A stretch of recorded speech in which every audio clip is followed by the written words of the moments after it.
Roll call. Tori. Here. Raymond Mass. Here. Eileen Hogan. Here. Ben Euro. Here. Sharon Lee, absent. Vincent Light. Here. Paul Cagnon. Here. Anna Cruz. Here.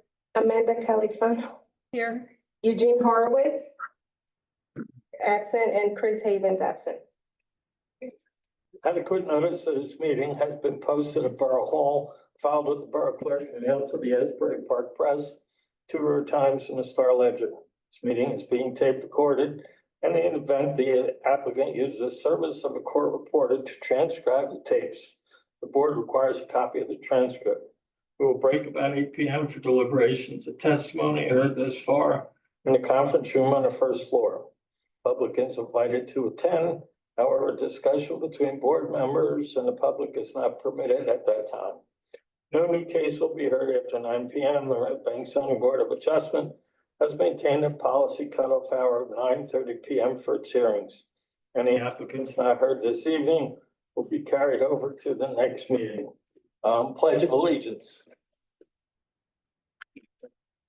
Pledge allegiance to the flag of the United States of America and to the republic for which it stands, one nation, under God, indivisible, with liberty and justice for all.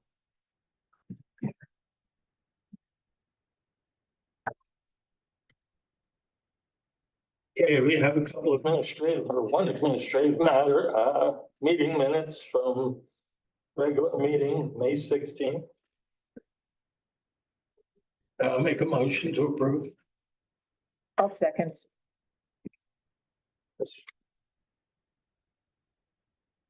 Tori. Yes. Raymond Mass. Yes. Eileen Hogan. Yes. Ben Euro. Yes. Vincent Light. Yes.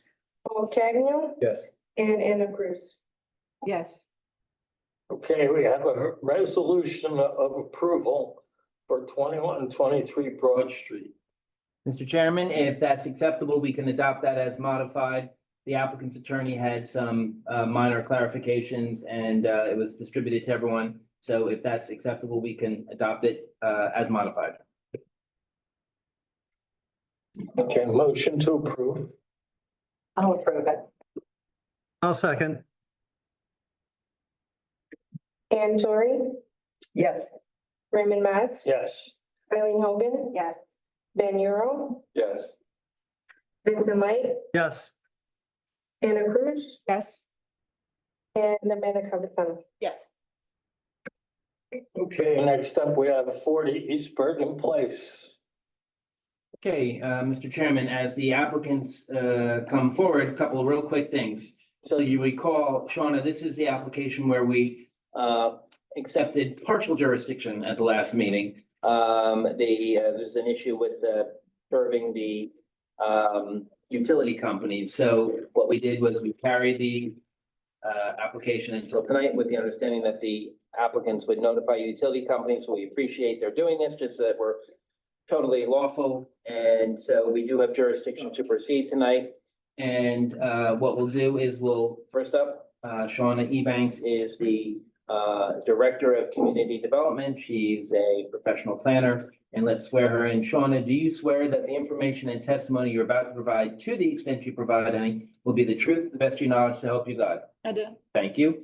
And we'll mark into the record what we as a board have before us. So A1 is the development permit application and denial letter dated January 16, 2024. A2 is the intent to proceed. A3 are the plans prepared by Anthony Condoris, architect, dated March 13, 2024, 2 sheets. A4 is the survey of property prepared by Charles Sermont. And A5 will be the review memorandum from the aforesaid Shauna Ebanks, and that's dated May 14th, 2024. And just good evening and welcome. And just remember, this Red Bank has sort of a unique ordinance. If you're going, a garage, Shauna, is allowed to be up to 500 square feet. And if it's above that, you need a variance relief for that. But you also, because if it's under our ordinance, if it's over 500 square feet, it's deemed a second principal structure, and that requires a D variance. So for this application, we need 5 affirmative yes votes to prove that. So, good evening. Why don't we just swear you all in, and then I'll just have some basic questions to ask, and then you can go away with the, tell your story. So if you could just state your name. Gerard Sursa. Use the Need microphone. to speak it. Gerard Sursa. Cerza, okay? ALL. ALISON, Gil. And, Mr. Condoris, why don't you just state your name and address for the record? Sure, Anthony Conduris, CONDOURIS. Can you repeat? Repeat your last name. Okay, I'm sorry.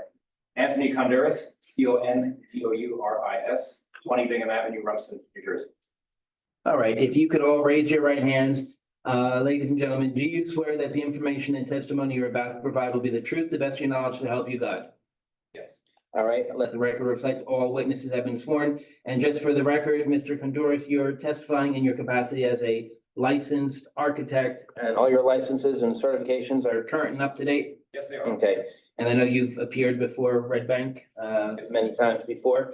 And then if I could just ask, just for record keeping purposes, who is the owner? Is it both of you, or is it a trust?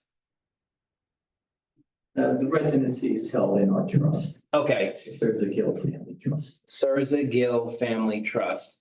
And so we're just gonna need, if you don't have it, and I'll check with Shauna, are you the trustees? Yes, we are. Okay, so you have the authority to, so if we need something for you to sign, you'll just submit that, so that's fine. And then, we're talking about the property at, 40 East, Bergen Street, correct? That's correct. And just for the record, how long have you owned that property? Just over 2 years. Okay, and my notes reflect that there's a single family home at the site? And do you live there? Yes, Okay, and so I know the general application is about a garage, proposed garage, and construct an enclosed porch and extend the asphalt driveway. So why don't you, whether you want to turn it over to Mr. Condoris, or you explain what you want to do and why you're doing it and some of the details. Hi, good evening, everyone. Thank you. Just, Should I Mike, just grab the mic? grab that and just hold it while you're Okay. talking. Sure. Okay, we're here asking for a couple variances. I'll start with the more simple one. There's an existing porch front step here that is just a flat stoop. And they just want to enclose it to be able to have people drop packages and have a little bit of a buffer between their front doors. So it's an unheated space. It's just an enclosure. So if anybody has any questions An about that. enclosure of the existing little front. That's correct, yeah. But it requires a variance because of the front setback. There's an existing non-conforming front setback.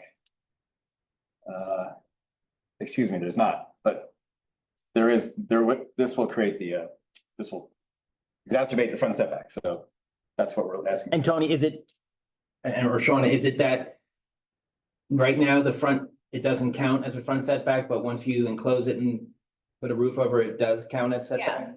Because it's enclosed, so the whole Okay, closure process, that's what triggers it. so the structure's not gonna be any closer to the front street than normally exists, but it's gonna be calculated differently now because it's enclosed. Yeah. Got it. So that's that variance. The other two variances are, as you mentioned, the maximum accessory, wow, I can't talk tonight, I'm sorry. The maximum accessory building square footage is 500 square feet allowed. We're proposing 718. And I go to so it's a two-car garage. It's a little oversized. There's some room on the side here, which the homeowners would like to have to store things. They also want to be able to park two cars in there if they have to. So it's just a little bigger than maybe a regular two-car garage because they want some breathing room around the cars. You can see here, there's a little door on the left here that gets you into the storage area, and then obviously the two front garage doors. So that's the reasoning behind the extra size. The other variance for the detached garage is the impervious lot coverage, which is being caused by the driveway. Now, we're placing the garage pretty far back on the property. One of the reasons we're doing that is the neighbor's garage is actually crossing their property line on the east side here. So we're trying to get the new garage behind that, so it's not right up next to it. So that did add some length to the driveway, which is causing some of the overage in the lot coverage. So that's it, if anybody has any questions. Any questions?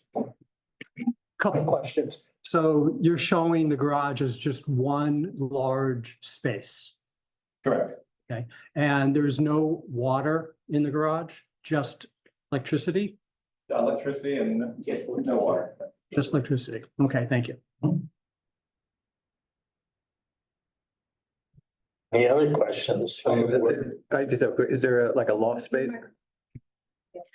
Is there a loft space? No, it's not high enough to where you could stand there. There might be a little storage area that they can throw some things, but it's nothing that you could walk. There's no stairs or anything. So it's one story? It's one story. And the height does not require variance. The height is compliant, yes. I think there was a question on the review letter about lighting. So I brought another sheet here with me just to show you that we're proposing some residential style coach lights, like one where the doors are, one where the garage doors are, one where the entry door is, one on the back and one on the side. So there'll be residential style coach lights. I have a question about the lot coverage calculations. If the existing paved driveway is not in the area calculations, It is not. does it have to be when it's paved or? I believe It these. does, so they do need a variance for it, so they exceed, in their calculations, their area calculations, right now. It was at, 13%, and then they're increasing that to 39%. No, I see that, but the existing paved driveway, shouldn't that be No, calculated that in is the, it's when you make improvements to Mhm. it, that's when it triggers it. and is the old driveway calculated in with the new paved driveway? Because that says new paved, not, existing paved driveway plus new paved driveway. I don't believe, is It's it? my understanding that the existing driveway is. That exempt, stays, yeah, it is Yeah. exempt, so that's why it's this new larger. So we only counted the new. Okay, so it's not an accurate, like, Of the total, of the total lot coverage of the property, 39% is not right. Because you didn't have to count the one that was already there. We got Yes, credit or whatever you want to call it for the. Okay, so it's more than 39%. If you look at the whole property, non-conforming before, Physically, yes, it is, but as per your ordinance, that's the number that. unless they were making any improvements to that existing, then it would be. we've talked about this before in another meeting. If he came to, like, let's say that driveway needs to be repaired in a Yeah, couple years, then that would be. he would have to come in the client would have to come in for a new variance to Yes. repair that front driveway. Right, And it may or may not be approved at that time, right. which I think is risky for them. If the ordinance changes in between that. And Shauna, just for the record, I think you wanted to make, ask the applicants that the garage, even though it's larger than allowed, it's not gonna be utilized as living space. No. And that's why Mr. Vince Light asked about utilities, so it's just electricity, Just electricity, no water, no sewer, no bathroom. not at all, no. Okay, any other questions? Are there any stormwater considerations when adding a driveway this large? Not really, because then not really. It doesn't trigger it based on the stormwater ordinance that we have. Yeah, has to be like a certain amount of square footage. Okay. Well. But I just would want to add that because sometimes when people are improving, as a condition of the approval, when I, approve applications as of right, I do add in there that any adverse effects caused by their, driveway improvement, it would be, any negative as adverse effects is the responsibility of the applicant to rectify. So Kevin, if you can add that as a Got it. condition. Okay, any other questions from the board? Any questions from the public? I don't see any public, so I think we're okay. Any comments from the board? Okay, Would anybody like to approve or deny this application? Make a motion to approve or deny this? To approve. I'll second. Mr. And just for the record, I think that, if I may, the, conditions will include, compliance with all the promises and commitments and representations that the applicant's team made tonight, obtaining any necessary outside approvals, compliance with Shauna's review memorandum. We usually have a 24-month shelf life on this, obtaining any, the representation regarding no utilities except electric, confirmation that the garage is not going to be utilized as living space. We have, let's see, and just for the record, just with that neighboring garage encroaching, we have no authority to say that's good, that's bad, you can't do it, but that's obviously something you should look at and speak to your real estate people about. And then, again, just electricity, no light spillover, it's gonna be residential style lights. And then just per the terms of our existing ordinance, if the existing driveway is repaired, that may constitute additional coverage and you may need additional relief, but that depends on whatever the ordinance is. Shauna, do I need to put anything about grading and drainage other than what you just, okay. And then we have confirmation that if there is any adverse stormwater management impact, water impacts as a result of your paving of an extension of the driveway, and turns out that you're flooding your neighbors or things like that, that's gonna be on you and successor owners to take care of that. I think if those are acceptable to the motioner and the seconder. Oh, I know there's a motion. There's no trees. Shauna, Can't, it's off. There are no trees, correct? That's To being, take down? be taken down from the garage? No. Okay. It was because Hazel was on. Sorry, I don't like to turn mine off. Up to 4 can be on right now. Yeah, no, it's fine. Up to 4 can be off. I think it's just this thing. It was. Ann Torrey, Yes. Raymond Mass, yes. Eileen Hogan, Yes. Ben Euro, Yes. Vincent Light, Yes. Paul Cagnon, Yes. and Anna Cruz. Yes. Okay, good luck. Thank you. Thank you. Thanks. Thank you for your motion to adjourn. I'll make a motion. Back to your house or? All in favor? Aye. That was nice. Nice. Might recharge. Okay.